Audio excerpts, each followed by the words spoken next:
cầu săn sang sang in trung trai sắc boka helai veng cầu săn hi helai veng at chenom ko veng chang anh chok te hiam dam do in a hian an ron kala hi zoram UPC ne an hai ema an pastor ten trung trai na te an ron ne ya heta an mani eni ai lampang in chuti bo chuan hangai takin an in enge ni kapa hi min trung trai sakani ti ka sha thel kalom ema an ni ho chunga po khan lom thu ka ron soya tin bazar ve baptist kausan pon zing in khom trung trai ya te lai trung trai in khom ma te le in ring nizam trung trai in khom ma te adam lo atang khan adam lo ani ti dam do ina kan omani ti an sha ta tang khan thik to pin min trung trai saka min trung trai sak tu ti zong te le min mangaya amma min lo kana mi mal te poina thilpe min ron pe tu ti zong chunga ti khan in zawai chunga pathian min lom thu ka ron soya ti lo te po kan ne yang ti swal tam tak te po kan ne yang ama nge po in an yang chunga ti po chuan pathian min ngai dam na te ka ron ti la tin ka soile kan soile tu pakhat chu he kanu te no fa hi ke ni chu pui kin kan ni a nu pasal ne in sang chang vek to kan ni a kan klore thei don lo helai veng mi an ma ni hai vai tu lo na ho pya khungai takin min lo ngai sak ula kanu hi mi tong klem le mi thian rol pol an lo wa athiam lo pe ma mi rom thu po soi thiam lo mi poi po soi thiam lo chunga ti chuan do thei tak le mangai takin min lo en ko sak ula ti in as in ni a hyang ka ron som du pok chua kapa khan en kim he en hat tok me ni chuwang chuan in shewa ke ni ai pon in shachanga vo in ni a hian in khongai na te in ka ron din sak boka mangai taka min lo en kol chun som sak zel turin vo in ge hian an fa ti hian kan ngen mol mon chu ni ti hi a thring in te na ron sei le tin hela upa h chon tuanga ramthar lokalami pathian ne namin ha chon santa kha vice president ani in khilaya khian unau pamal som tuanga te headquarters lokalami thuboka ani khi secretary ani te hi assistant secretary kani chutiang chuan rong kan lo bol hova ichinan soyang khan kumsan ni kuma Mazemwala hian Northeast India General POD Conference Dol ani chumi truma an mau satin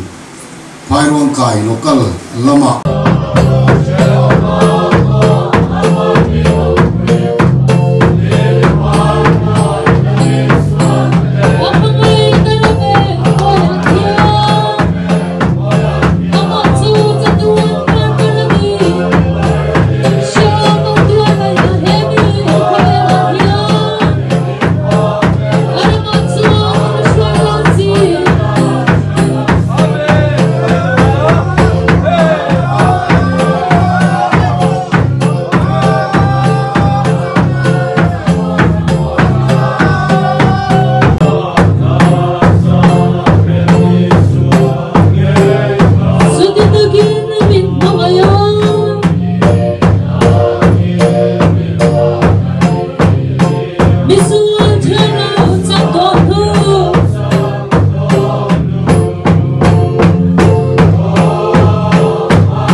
yang ber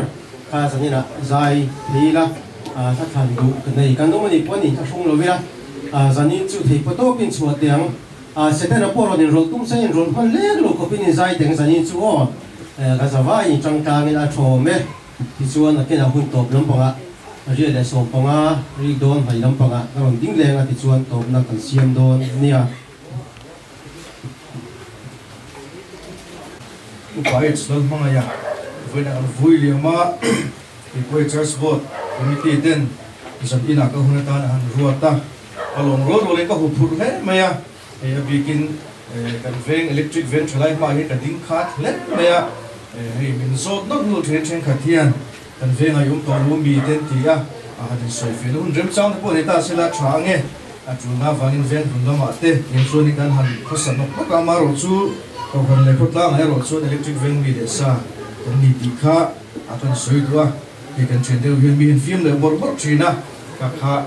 kan soi fi lo kan ni duang pun khotla ngai den lang tam thei lo ema kan section arte po soi tu te po lo ni ve thin mai la a chun na mo la ta ti so ne ti tak tak ki har rewa a chun de chu tu ma kan soi tua ti chuan ka hun man da tur kan soi anga pathian te thiang lim te ka chiaranga chumi so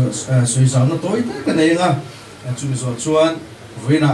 a top la khan numa eng khan thang to thona in kan upa in an du em o ma ina soi thi mi ti kha ading chunin sak kha kan rot ve sim che ma la kan thanga ti chuan chumi so tong trai na ka manga to from na ma tanga hun se kan man ti chu ti khan so ma we me ko tom le ha do ni ti kha so pathian thu kan lu chiarange hun khata chi ka chiar do na apa ka chu chu da nang chu da nangin sui zau zel do ne ti kha ka sui le lo kan ni timothen he na tirko pola le ka thon pakhat na bung ruk chang atanga chang sari zo yen kan lo chiarange pathian ngai sak na hi lung oina tel zungin hlok na na satak ani re ani khovela hian eng ma kan lu pui si lova eng ma kan chua pui thei bok thek lo ti kan bu ani helai thu hi voina pastor ina vuilai khan ka thin lunga aron riwang fang maya ka du lai tak chu khovela hian eng ma kan lu pui si lova eng ma kan chua pui thei bok thek lo ia hi voina kan upa kan vuilai khan ka thin lunga arina sem emani kan lei taksa hi kumphua chatun dai tura siam hi ani lo sim ti han sepot ta ila a thange amai ro chu kan thara we ro chu chatuanin anung reng dona a thi ve thi to don lo thung ani ti kha kan hre da tha a galatia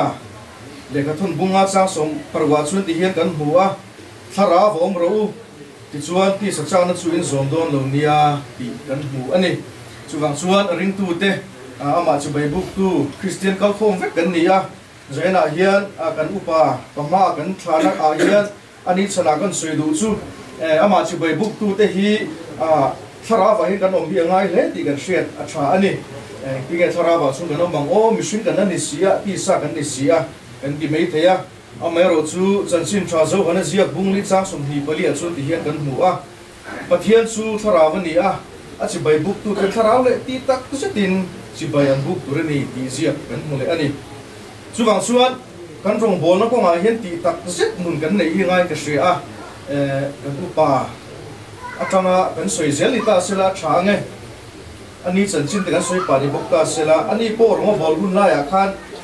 ti tak zetin ai pe na zong zong khan bol thin ti kan huwa ke nge po hi min fui la sa thin em ani chuan abun masala ma te chuan fundraising kan tia poisa han tho chu ko khanina bikin hona ni emo khom pui dola ni emo he ko ngati hian a thok chuak tu ber a chairman ate po ruat ani thina ka khan chu hi nga em maya hing lema rising ate kon ti nge thina ni chu ding mi chu ni ya ati tola ma chuan a in pe thu ka kan em thin bo kan ni ti ka kan soi du ni ta hian doi te kal khom te ta na kan soi le kan in fuina na kan hun du chu ini po kan thil ti na ko ngai hian a bikin rong kan bol ko ngai hian tharau le ti tak zet ta kan be hi ngai em ani eng ko nga po hian ti tak zet na tel lo suan eng ma in rei hi lai alo dai reng lo me sa kho po ni sila ti tak tak na tel lo suan rei dai ngai lo ti kan hriat a tha ani ko vela sa kho chi tam tak a pianga bo ralta ralhen ta tam tak om ti kan hri ani chu tiang sel chuan infirmi ro kui tak tuan suaka thren khat chu dispin siat avangte in an tumbang le an din bun turang po thleng lo ten an tir cheng me thri ti kan hri ani chuwang chuan ke ni ro chu adamate chuan kan zir tura ka du chu kan rong bol na ko nga hian ko khana ani emo a khotlang thila ani emo ti tak zet na kan nei angai em ti kan hriat a tha ani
Pathian in faka tin pathian hian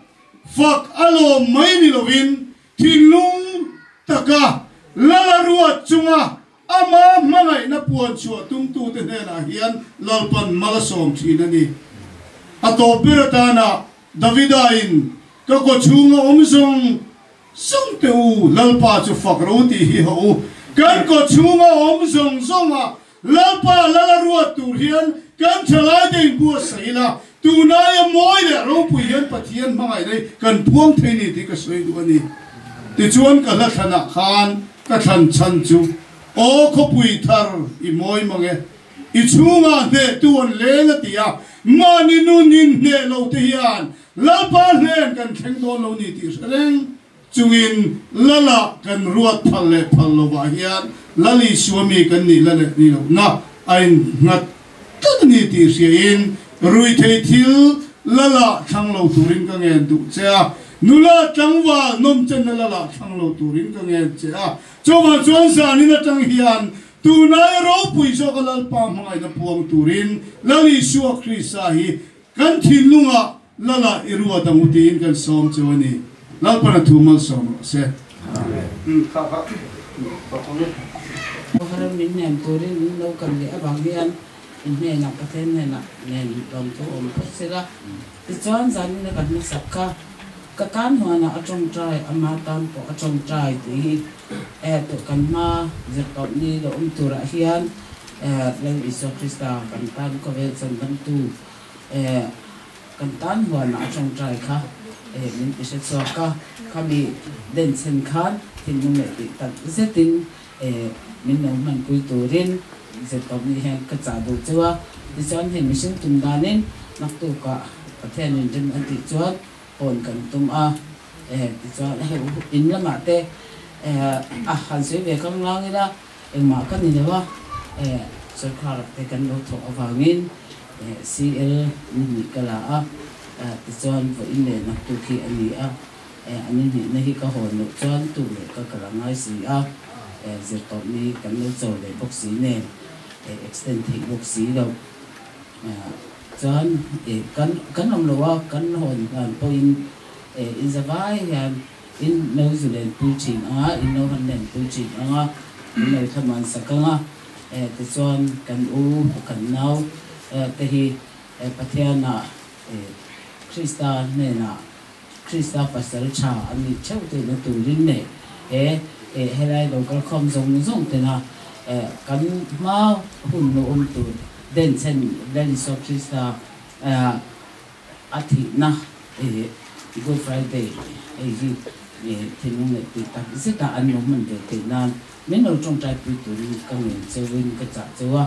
chan sa ne na local khom zong te in zivai chung a lom tu chu ko min chu ai in ka sui ni ka lo me